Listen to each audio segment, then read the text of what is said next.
الحمد لله رب العالمين، والصلاة والسلام على أشرف الأنبياء والمرسلين نبينا محمد وعلى آله وصحبه أجمعين. أما بعد، تفسير وترجمه بدرس کی منگا سورة الواقعة کی لیو او بسورة الواقعة کی منگا شپږ 50 نمبر آیت ته رسیدلیو. داغین بعد الله سبحانه وتعالى وی أعوذ بالله من الشيطان الرجيم بسم الله الرحمن الرحيم نحن خلقناكم فلولا تصدقون أفرأيتم ما تمنون أأنتم تخلقونه أم نحن الخالقون نحن قدرنا بينكم الموت وما نحن بمسبوقين على أن نبدل أمثالكم وننشئكم فيما لا تعلمون ولقد علمتم النشأة الأولى فلولا تذكرون. پدې تیر شوی آیتونو کې سورۃ اولینا الله سبحانه وتعالی د قیامت احوال بیان کړو چې د قیامت په ورځ به دا کېږي او دا به کېږي. یو کار به دا کېږي چې خلک به په دریو ډلو کې تقسیمیږي، ښی لاس والا، ګس لاس والا او السابقون، کم چې به الله سبحانه وتعالی ته نږدې دا به د ښی لاس والا نوم اوچت خلک. بیا د هغې نه به د الله سبحانه وتعالی هغه نعمتونه ذکر کړي چې هغه به دغه جنتیانو له ورکوي، او هغه عذابونه ذکر کړي چې کوم به جهنمیانو ته ملاوي. بیا په آخر کې الله سبحانه وتعالی په هغه خلکو باندې رد کړو کوم چې د آخرت نه انکار کوي او دې خبره کې پراته دي چې څنګه به مونږ په دویم پیر پاسو او مونږ به خاورې شوي یو، زمونږ هډوکي به ختم شوي. نو د هغوی جواب الله سبحانه وتعالی دا کړو چې پیغمبر ته ورته ووایه ان الاولین والآخرین لمجموعون الى میقات یوم معلوم. مخکینی خلک او وروستني خلک دا ټول به الله سبحانه وتعالی قیامت ته راپاسي. اوس د دې آیتونه د دې 50 نمبر آیت نه یا 57 نمبر آیت نه والد اخره پورې الله سبحانه وتعالی به د خپل قدرت نښې ذکر کوي چې زه دا کارونه کولی شم، نو په دویم پیر دا راپاسول څه ګران کار خو نه. او بله دا چې د انسان د مرګ خبره به کېږي. موږ د صورت په اوله کې دا خبره کړې چې په دې صورت کې الله سبحانه وتعالی 2 قیامتونه ذکر کړي دي. یو هغه لوی قیامت دی چې هغې ته به دا ټول انسانان راپاسي، او یو هغه قیامت دی چې هغه د هر انسان خپل مرګ دی. د مرګ او د مرګ د ځنکدن په باره کې به انشاءالله د صورت په آخره کې خبرې کېږي. نو الله سبحانه وتعالی په دې آیت کې وایي نحن خلقناکم فلولا تصدقون. منګ پیدا کړی تاسو نو ولې یقین نه کوئ. د دې ځینواله او د دې رکوع د ختمېدو پورې به دلیلونه بیانوي چې تاسو د دې غټو دلیلونو باوجود آخرت نه څنګه انکار کوئ. نو الله سبحانه وتعالی وایي چې ما په هغه وخت کې تاسو پیدا کړي چې تاسو هیڅ هم نه وئ، نو کوم ذات چې تاسو په اول پیر پیدا کړي او په دې باندې قادر نو هغه بیا دویم پیر تاسو نشئ راپاسولی. ځکه الله دا خبره کوي نحنو خلقناکم، موږ پیدا کړي تاسو، فلولا تصدقون، نو ولې یقین نه کوئ په دې خبره چې الله موږ په دویم پیر هم راپاسولی شي. افرأيتم ما تمنون آیا تاسو سوچ کړی دی پاغ قطره کې چې تاسو یړوي په بچیدان کې. اوس الله سبحانه تعالی د خپل قدرت نه ذکر کوي چې د انسان ما څنګه پیدا کړي. نو شروعات د منی د قطرې نه وشو، د منی د قطرې نه شروعات وشو چې دی کې سوچو کې اور خلق من ماء دافق. الله سبحانه تعالی د انسان د دې قطرې نه پیدا کړی دی چې هغه ټوپ وي، من ماء مهین، د څخه اوبونه پیدا کړی. نو دی نطفه ته وګوره چې د نطفه څنګه جوړه شوې. دی نه مخکې چې د انسان خو پرېږده،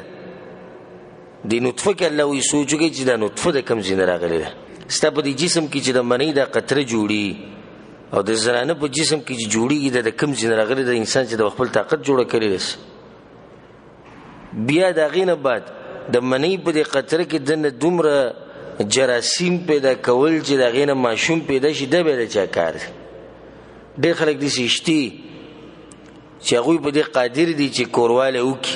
سړی او ښځه د یو بل سره میلاو شي، په دې هغوی قادر دي. خو د منۍ د قطرې نه بچی نه جوړېږي، نه هغې له د کوم ځای نه د زور سړی راوړي. او په ډاکټرانو باندې ګرځي او غټ غټ علاجونه یې کړي دي، خو په دې د منۍ په دې قطره کې دننه داسې جراثیم پیدا کول چې د هغې نه ماشوم پیدا شي، د دې زور بیا په چا کې نشته د الله نه علاوه. نو ځکه الله سبحانه تعالی دې کې شروعات د منۍ د دې قطرې نه وکړي چې دې ته سوچ وکړئ. أأنتم تخلقونه أم نحن الخالقون؟ آیا تاسو پیدا کوئ هغه او که موږ پیدا کوونکي یو؟ نو بیا یوازې د منۍ د قطره خو نه ده، د منۍ قطره دننه لاړه، د جراثیم د یو بل سره میلاو شو. نو بیا څه کم 9 میاشتې یا څه د پاسه 9 میاشتې دا بچی چې د مور په خېټه کې دننه پروت دی، د خیال څوک کوي؟ هلته د د ژوند د ترتیب څنګه روان دی، د جوړیږي څنګه، د پیدا کیږي څنګه، د اندامونه، د هډوکي، د باندې په دې جسم له پاسه غوښه، د سترګې، د خوله، د زړه څنګه چلیږي، د احساس څنګه اخلي، د خوراک څه میلاوي، د ټول ترتیب چا جوړ کړی دی؟ رب العالمین. ذلك تقدیر العزیز العلیم. هغه پوه ذات چې طاقتور ذات چې د ټول ترتیب د هغه دی. د هغې نه بعد الله سبحانه تعالی وایي نحن قدرنا بینکم الموت. منګه مقرر کړی دی په منځ تاسو کې مرګ لره. د مرګ الله وایي موږ مقرر کړی دی، لازم به راځي په تاسو باندې. نو ګوره الله وایي ستاسو په دې منځ کې د داسې وي نحن قدرنا بینکم الموت. د دې مثال دی چې لکه یو سړی پیسې راوړي ډېر شي او د یو قوم په منځ کې کینی چې د پیسې به ټولو ته میلاویږي، نو هر سړی د خپل نمبر انتظار کوي چې زما نمبر به راځي، نه زما حصه به ماته میلاویږي. دغه شان دا مرګ دی. دا مرګ زموږ په منځ کې اوس الله سبحانه وتعالی مقرر کړی دی، خو بس هر سړی د خپلې نیټې ته ناست دی او د خپل انتظار کې دی چې کله به زما نمبر راځي نو زه به پکې ځم. نو دا مرګ مقرر شوی دی. کل نفس ذائقة الموت. دی څوک نشي چې هغه د مرګ نه بچ شي. په هر چا به راځي، خو په چا باندې مخکې راځي، په چا باندې وروسته راځي. وما نحن بمسبوقین. او نه یو موږ عاجزه کړی شوي على أن نبدل أمثالكم د دې نه چې بدل کو شکلونه ستاسو وننشئکم فيما لا تعلمون. او پیدا کو تاسو په هغه شکلونو کې چې تاسو پرې نه پوهیږئ. الله وایي دا خو پرېږده چې تاسو زه د قیامت پر ورځ راپاڅوم په دې خپلو شکلونو کې، په دې خو زه قادر یم او یم، خو زه داسې هم کولی شم چې تاسو په نوي شکلونو کې راپاڅو. بلکل نوی شکل هر انسان له الله ورک او ستاسو د شکلونه زه بدل کړم. بعض علما دا وایي چې ستاسو شکلونه بدل کړم، یعنې مسخ کم دله دا مخونه خنزیر شکل در کړم، د شادو در کړم، دا کوم چې د آخرت منکرین دي. د الله وایي په دې هم زه قادر یم، دغه هم زه کولی شم. په دې سورة القیامه کې الله سبحانه وتعالی دا خبره کړې ده چې د آخرت د منکرین په دې سوچ کې پراته دي چې څنګه به الله سبحانه وتعالی موږ په دویم پر راپاسي نو الله سبحانه وتعالی دغه جواب کوي چې موږ خو دوی خو په دې سوچ کې تری چې څنګه به الله به دوی پر پاسي دا کم بندونه چې د انسان دي کنه د دې ګوتو دی بندونه ته وګوره د قیامت پر ورځ به د دقه شانی څنګه چې وستي ستاده په دې کې به هیڅ فرق نه راشي دا بالکل خاوري شي ګوره انسان د خاور سره خاوري شي ختم شي اوس کم مړي به قبرونو کې پراته زرګاو کلونه پراته د چې قیامت پر ورځ پاسي د ګوتو د بندونه به دقه شانی څنګه چې وستي د الله سبحانه وتعالی قدرت ولقد علمتم النشأة الأولى فلولا تذكرون او یقینا تاسو ته معلوم دی پیدایش ولنه نو ولي نصیحت نه اخلي الله تاسو ته پدره چې د انسان ماده نشنه پیدا کړي نو به څنګه تاسو نصیحت نه اخلي ځکه الله سبحانه وتعالی په قران کې په بل ځای کې دا خبره کړې ده اولا يذكر الانسان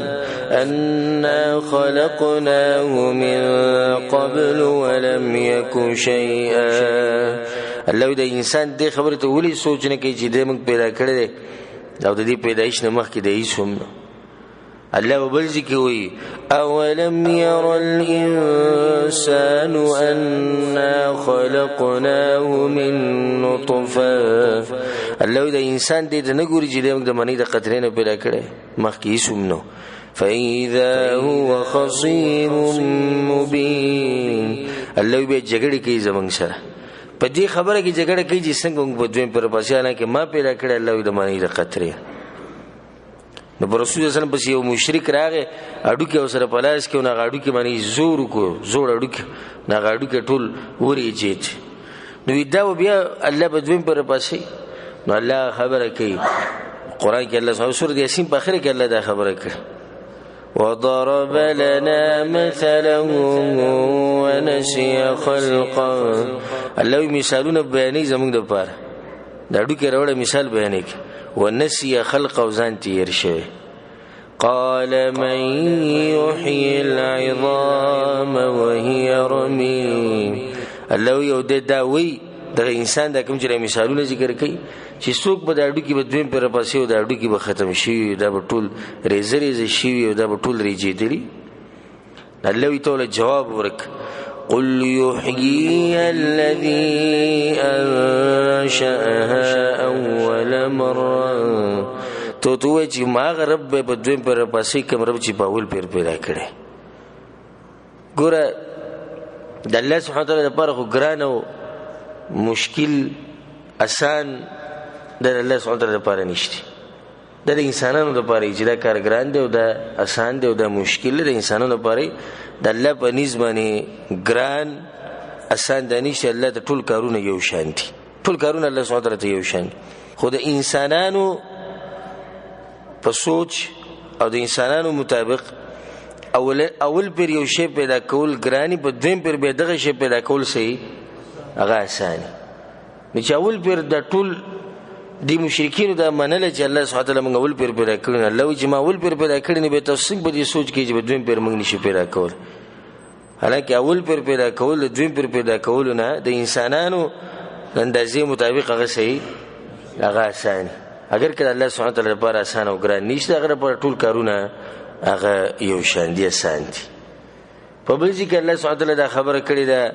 ايحسب الانسان ان يترك سدى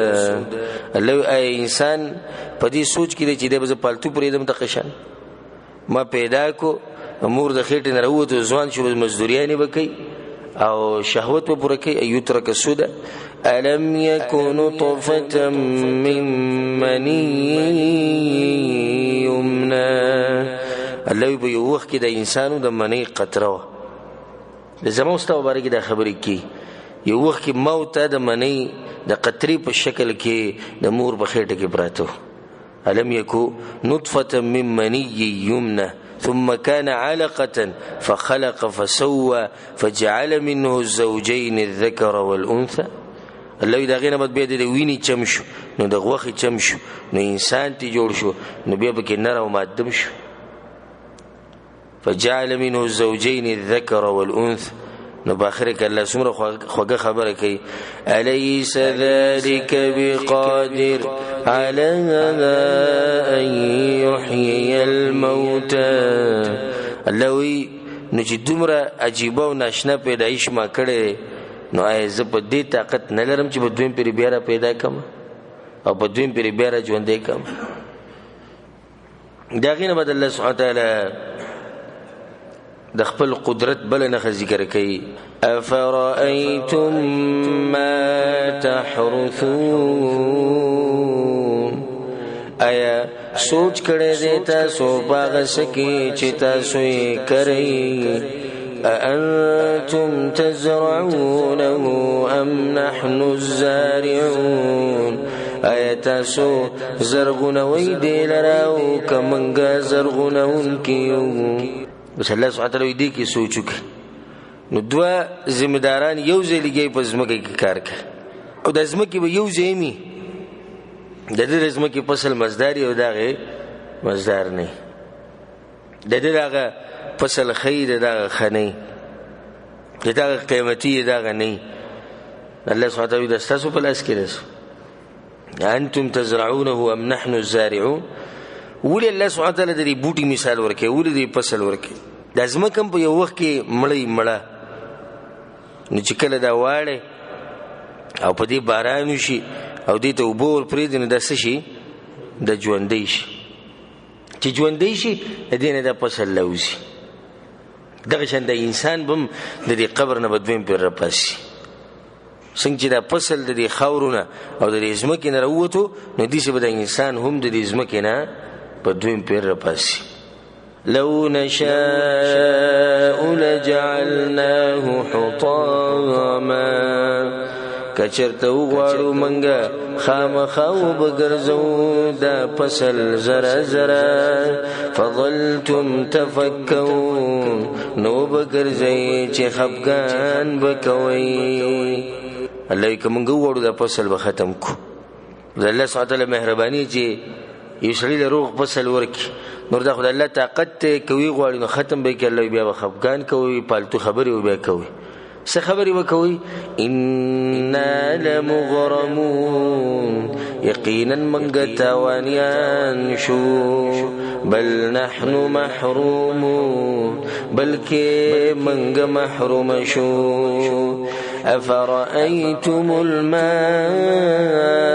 الذي تشربون ایا تاسو سوچ کړئ دې هغه وبو کې چې سکي تاسو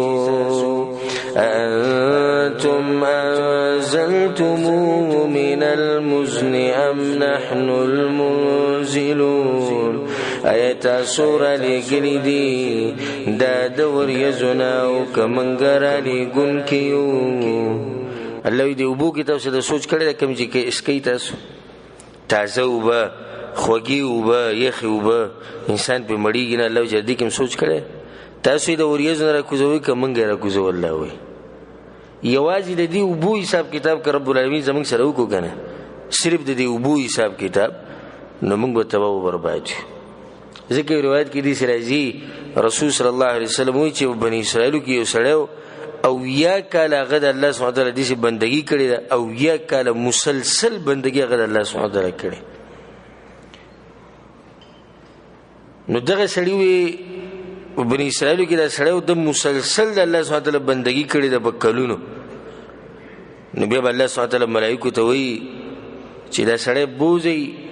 زما په مهرباني او په رحم سره جنت وی دې وی چې الله ستاسو مهرباني نه زما په عبادت باندې جنت ته ځم دا مسلسل عبادتونه چې ما کړی او سو کاله می کړی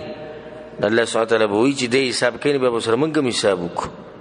نو صرف په دې یخو بو حساب وسره کې کمی چې دس کړی دی بس صرف د یخو بو نور به حساب نه کو نه دا یو کالو عبادت د دې کلونو عبادت او بل طرف ته صرف هغه وبو چې دس کړی نغه وبو هغه تل وخت پاتې شي د عبادت وبره لارشي الله سبحانه وتعالى بیا وی بو یې جهنم ته وس نه دی وی چې الله زب جنت ته زم خوستا په رحم او په شفقت او په مهرباني باندې بزم نو یوازې د اوبه د کمی چې موږ سکو د یخې او د خوږې اوبه چې انسان پې مړېږي نه دې ته سوچ وکړي الله سبحانه وتعالی وایي لو نشاء جعلناه أجاجا کچرته وغواړو منګه وبګرځو دا ترخې فلولا تشکرون نو ولې شکر نه وباسئ الله که زه وغواړم د اوبه د ځمکې د ټولې ترخې کړم د کوم ځای نه به خوږې اوبه راوړئ ځان له که دا ټولې اوبه الله ترخې کړي نو د سکو اوبه به ځان له د کوم ځای نه پیدا کړي أفرأيتم النار التي تورون آیا تاسو سوچ کړی دی په اور هغه چې تاسو یې بلوئ الله به دغه اور کې چې سوچ کړی تاسو یې چې بلوئ أأنتم أنشأتم شجرتها آیا تاسو پیدا کړی دا ونه د اور ام نحن المنشئون او که منګه پیدا کوونکیو دی اور کې الله سبحانه وتعالی سوچ وکړي د کومو لرګونو چې تاسو د اور بلوئ د اور چا پیدا کړی الله تاسو پیدا کړی کما پیدا کړی نحنو جعلناها تذکرا منگا گرزولی دی داور یاداش دور د جهنم د پارا الله داور منگ دی د پارا پیدا کړی تاسو به جهنم غور رای دی چې هغه به مور یو فائدہ پکې دا د پدې ور کې چې کله دې ته ګوري نه کوم ور بته ترای دی جهنم ور بته ترای دی بل فائدہ بکی سده ومتاع للمقوین او فائدہ د پاره د مسافرو یا او فائدہ د پاره د لوګي والو ندوانه سید مسافر چې د ور نه فائدہ اخلي نه د غشان یو سړی وګي ناغم د ور نه فائدہ اخلي په دې مزون پخلی کی په دې باندې غټ کار زموږ روان فسبح باسم ربك العظيم بس تسبیح وایا دنم درب خپل چلو شان والده چې د دومره اوچتو چې صفات یو دومره طاقتور ذات ته نو به دغه تسبیح ویل پکار دي دغه پاکي بیانول پکار دي چې هغه د هر عیب او د هر نقصان نه هغه صفاره فلا دسیندا فلا مطلب دی دی سینه ده څنګه دی سینه ده یعنی دی سینه ده لکه څنګه چې د مشرکان وایي چې په دویم پیر به د انسانان نه راپاسي دی سینه ده او دی سینه ده لکه څنګه چې د مشرکان وایي چې د قرآن د الله طرف نه دی سینه ده اقسم بمواقع النجوم ز قسم کوم په زینو د پریوتو د ستورو باندې د ستورو ډیر عجیب علم دی الله سبحانه وتعالی په کربونو ستوري په اسمان کې پیدا کړي په کروڑاو په کربونو ستوري الله سبحانه وتعالی په اسمان کې پیدا کړي ساينسدانانو تم دغه مبارک پته نشي چې د څومره ستوري او به د هر ستوري چې نو خپل ځای دی او با ستوري به کې دي چې هغه د ځمکې نم لوی دي او با ستوري به کې واړه دي نو الله سبحانه وتعالی په دې کې قسم خوري د ستورو په زینو باندې به کم زیمونه چې هغه پریوزي او دا خبره موږ مخکې بیان کړې و چې الله سبحانه وتعالی خالق ته نو خالق ته اجازه ته هغه په مخلوق باندې قسم خوړی شي خو مخلوق د خالق نه علاوه د بل چا په نوم باندې قسم نشي خوړی نو دې قسم خوراک چې زما دي د فلار په سر قسمي زما دي د بچو په سر قسمي دا رسول صلی الله علیه وسلم حدیث کوي من حلف بغیر الله فقد كفر او اشرك چا چې د الله د نوم علاوه په بل چا باندې قسم وخوړو نو د کفر کو او یې شرک کو وانه لقسم لو تعلمون عظیم او یقینا دا قسم کچرته تاسو پویږئ لوی دی الله دا کوم قسم چې مو وخوړو دا لوی قسم دی إنه لقرآن كريم يقينا دا قرآن دي عزتمن ګوردیج که الله سبحانه د قرآن صفت ذکر کړی چې دا څه دی عزتمن دی نو ځان سره دا فائدې ده ساتي چې کم سره د قرآن سره تعلق ساتي هغه عزت مني، خو په صحیح معنی سره. یو خو هغه سره چې اسی نسبت خپل قرآن ته کوي، جی ما قرآن یاد کړی، اسو کوئی ما د قرآن ترجمه کړی، اسو کوئی ما درس او تدریس کړی او عملی پې نه، زه د هغه سړي خبره نه کوم. زه د هغه سړي خبره کوم چې هغه په د قرآن باندې عملي په حقیقي معنی سره هغه په د قرآن باندې ځان پوه کړی، په دې باندې عمل کوي او کوشش کوي چې د خلکو ته بیان کړي. دا سړی مې عزت مني، په دنیا کې ولهم الله سبحانه وتعالی عزت ورکوي او په آخرت کې ولهم عزت ورکوي. د قرآن سره چې کله رابطه شوه الله سبحانه وتعالی به دله عزت درکوي. فی کتاب مکنون، په کتاب محفوظ ساتل شوی کې دی. کتاب مکنون نه مراد دلته لوح محفوظ دی. دا قرآن په لوح محفوظ کې الله سبحانه وتعالی ساتلی دی چې دې ته شیطانان پیریان څوک ورته نشي رسېدی.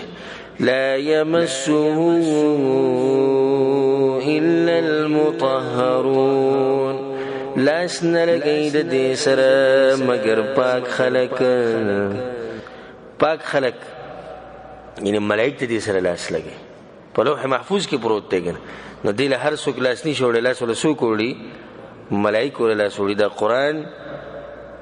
مطلب دا شو چې دا قرآن د شیطانانو نه دی راوړی، بلکې دا خو لوح محفوظ کې محفوظ ساتلی شوی دی او دې له چې نږدې څوک ورځي هغه پاک ملائک دي. د شیطانانو سره دا قدرت نشي چې هغوی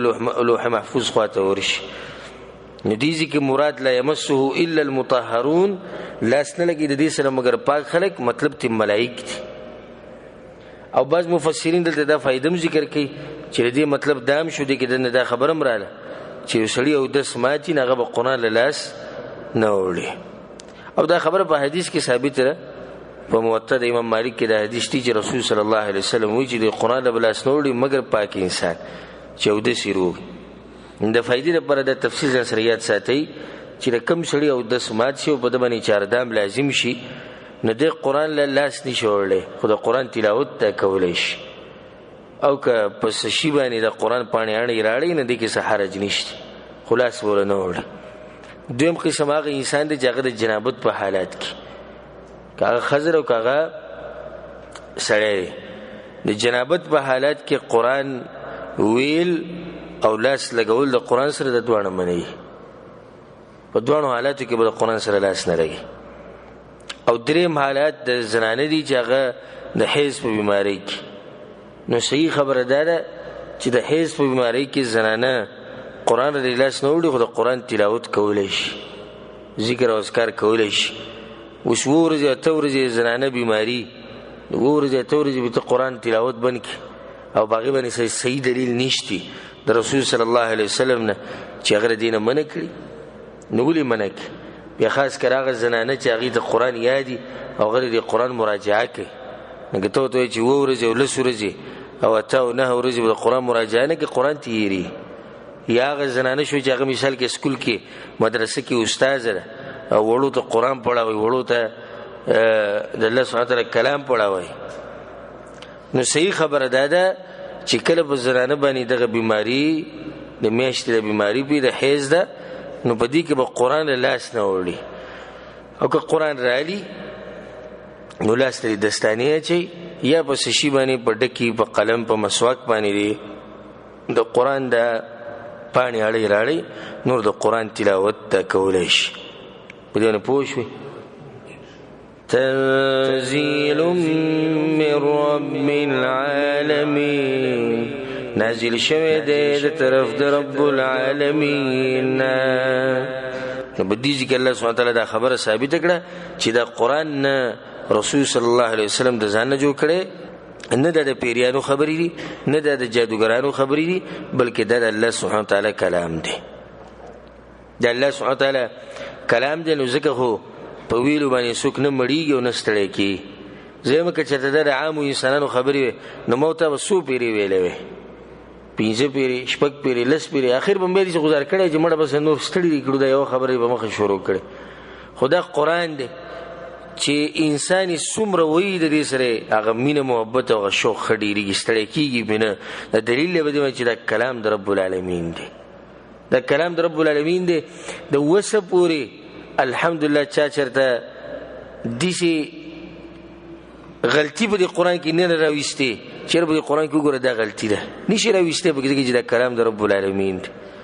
دا کلام د رب العالمین دی چیلنج الله سبحانه وتعالی ورکړي د وسه پوری او د قیامت پوری څوک دیسی نشي چې د قرآن د آیتونو په شان یو آیت راوړي یو آیت د دلیل به د چې دا کلام د چا دی د الله سبحانه وتعالی کلام دی په دې آیت کې بل فائدہ ده تنزيل من رب العالمین نازل شوی د طرف د رب العالمین نو الله سبحانه وتعالی کوم ذکر په عرش لپاسه او علم او قدرت او د اوریدو او دریدو په لحاظ هغه زمونږ سره کله سبحانه وتعالی په هر ځای کې نو به دا خبره نه کوله چې ما د قرآن نازل کړي بلکې به دې شویل چې د قرآن ما درکړی تاسو ته نو زه به الله دا خبره کې ان انزلنا تنزيل من رب العالمین موږ نازل کړي ولې دا خبره کې چې نازل کړي او چې الله سبحانه وتعالی ارزي کې به ویلو چې د قرآن موږ ور کړی دی پیغمبر له به دې ټکی د ضرورت نه چې د قرآن موږ نازل کړي او دا مسله ما په مخکې درسونو کې تفصیلا ذکر کړي افبهذا الحديث انتم مدهنون ایا په دې خبره تاسو سستی کوونکی وتجعلون رزقكم انکم تکذبون او ګرځوي تاسو برخه خپل د قران دا چې تاسو دروغجن ګڼئ دا یعنی دې دومره عجیب کلام ته وګوره دې دومره خوږ کلام ته وګوره الله وی اله بل تاسو به دغه برخه ځان له وګرځول چې قران دروغجن ګڼئ عمل بم پکړې یاد کړې بم وي ایمان بم پیراوړې نه اله بلم د برخه وګرځول ځان چې قران دروغجن وګڼو وتجعلون رزقكم دیږي رزق مطلب د برخه یعنی تاسو وګرځول برخه د ځان د پاره د دې قران نه اله بل ده انکم تکذبون چې تاسو د قران دروغجن وګڼو فلولا اذا بلغت الحلقوم نو ولی ندا چې کله ورسی روح مریتا وصلی سبحانه وتعالی خپل بندگانو له تخویف ورکوي ير ورکوي نو زکو ته د امر غره دی فلولا اذا بلغت الحلقوم نو ولی ندا چې کله ورسی روح مریتا نو دا حالات سکرات الموت سکرات الموت څه ته وایي ځنکدنت دا عجیبه حالات دي چې دا په موږ باندې ټول باندې برازي په هر انسان باندې بدارځي پیغمبرانو د دین نه دي بچوي مالدار خلک د دین نه دي بچوي ماشومان د دین نه دي بچوي نو خزي ته نه دي بچوي بوډاګان ته نه دي بچوي د مرګ د سخته د موږ ټول ته پرته هغه سخته چې پر رسول صلی الله علیه وسلم باندې راغلی و دومره سخته عائشہ رناوی چې د رسول صلی الله علیه وسلم په خوا کې یو لوخه پروت او باقي کې به لا سو به هغه په خپل متندی باندې راخ کو او دا خبر به رسول صلی الله علیه وسلم کړه لا اله الا الله ان للموت لسکرات یقینا رسول صلی الله علیه وسلم د مرګ سختي ډېر زیاتې سختي ځکه عائشہ رناوی او رسول صلی الله علیه وسلم باندې چې ما د مرګ کوم سخت لري نو دې سخت نه مخ کې بچا راغلی دا نو بچا باندې راشي سخت موږ ته پرته د مرګ چې کله دا ساورسي د مریته او پوتوک عمر بن خطاب رضی الله عنه كعب الاحبار ته وی حدثنا عن الموت موږ ته د مرګ مبارک سوې کنه مرګ څنګه ناغه ته امیر المؤمنین مرګ د ځن کدن دي سی لکه چې سړی غنی راوړي او ستاب دی مری کې نه باشي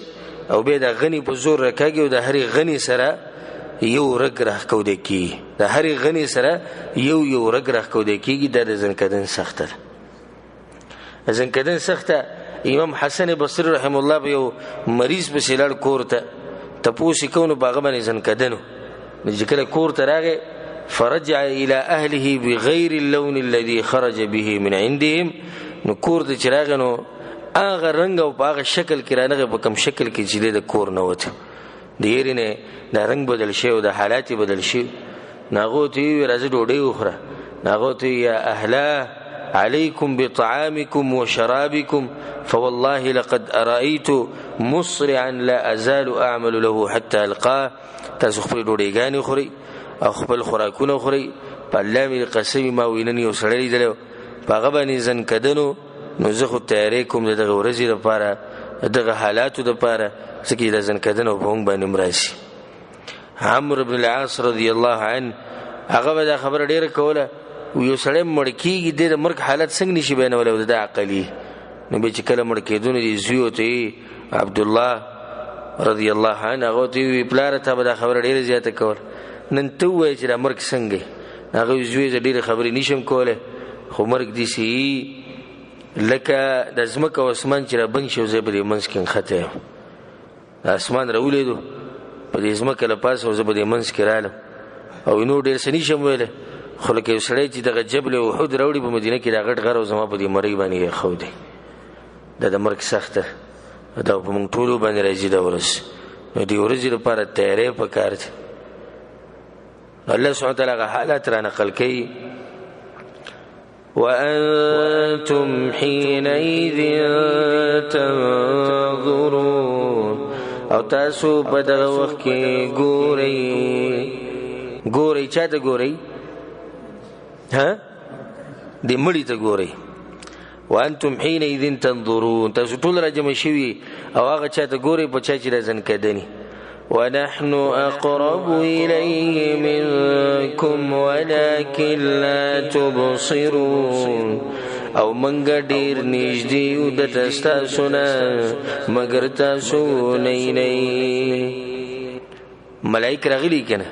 کوم چې ساګانې اخلي، الله سبحانه وتعالی موږ ته ډیر نږدې یو تاسو نه. ځکه حدیث کې راځي رسول صلی الله علیه وسلم وی چې کله یو نیک انسان مړ کیږي نو باغه پسې ملائکه راشي په ښکلي شکل کې، د هغو سره ښکلی کفنې ښکلې خوشبو د هغوی نه ځي، د دې انسان نه چې کله دا سا وباسي نو په دغه ټیم کې وله زیری ورکړي چې راوځه تاله موږ زیری درکوو بروح و ریحان، د جنت زیری دل درکوو، د خوشحالیانو زیری دل درکوو، و برب راض غیر غضبان، او دې رب زیری دل درکوو چې هغه راضي دی، خفه نه دی، غصه کې نه دی تاته. نو بیا دغه نه د روح واخلي او بره د اسمانونو ته وخیجي. او دویم هغه دی چې هغه جهنمي والعیاذ بالله، دغه نه دغه روح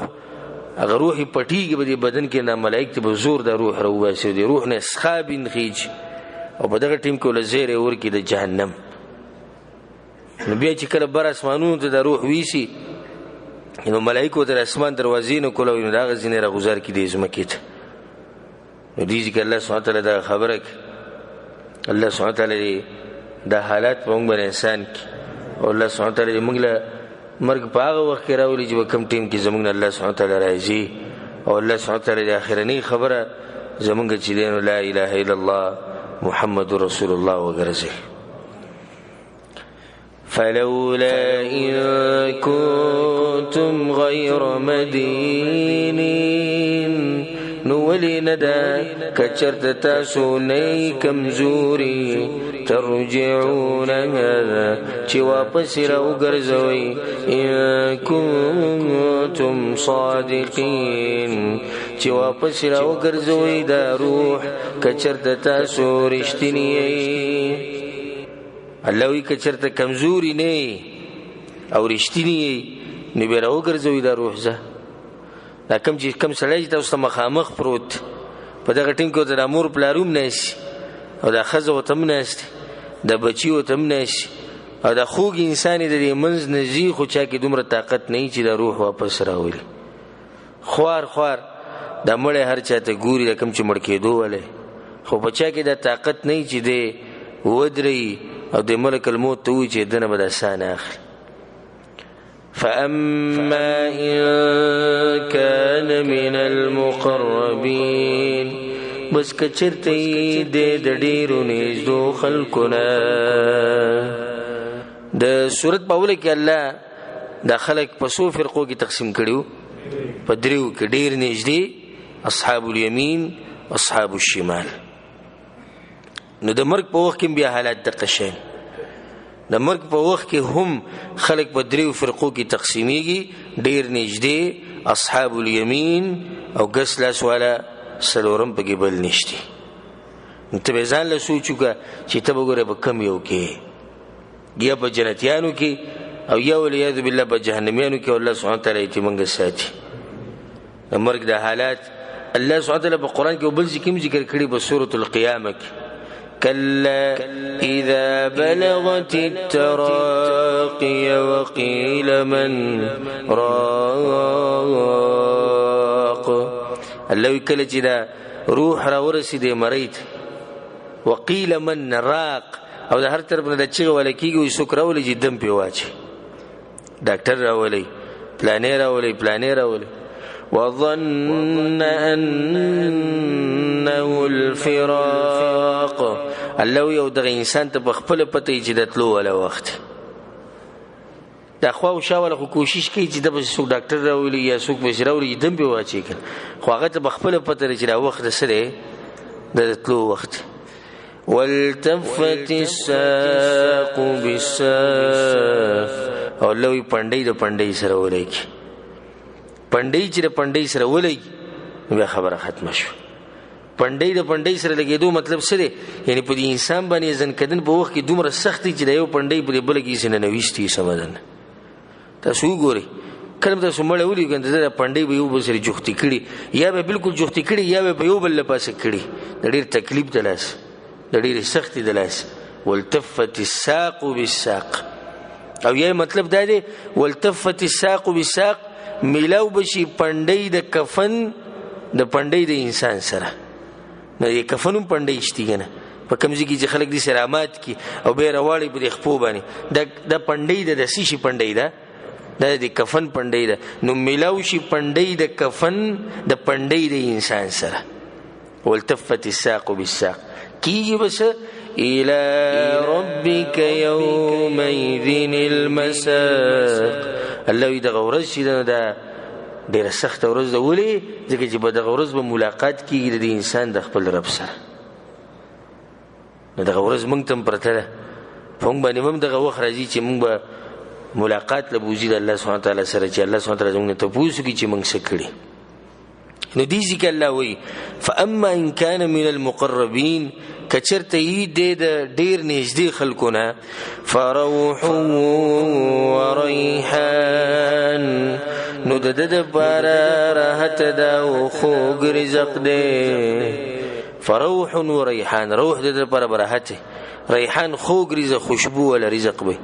وجنة نعیم، او جنتنا د نعمتونو دي. دا اولنی قسم خلق. دویم قسم واما ان كان من اصحاب اليمين، او کچرته یې د خیلاس والونا، فسلام لك من اصحاب اليمين، نو لکیږي بدته سلام دې پتا باندې ته د خیلاس والونه. په کوم ټیم کې چې د ملائک څخه اخلي کنه، په دغه ټیم کې وبدا سلام واچي. د سخت یره کې ځکه چې د ملک الموت ټولو تخکاره کی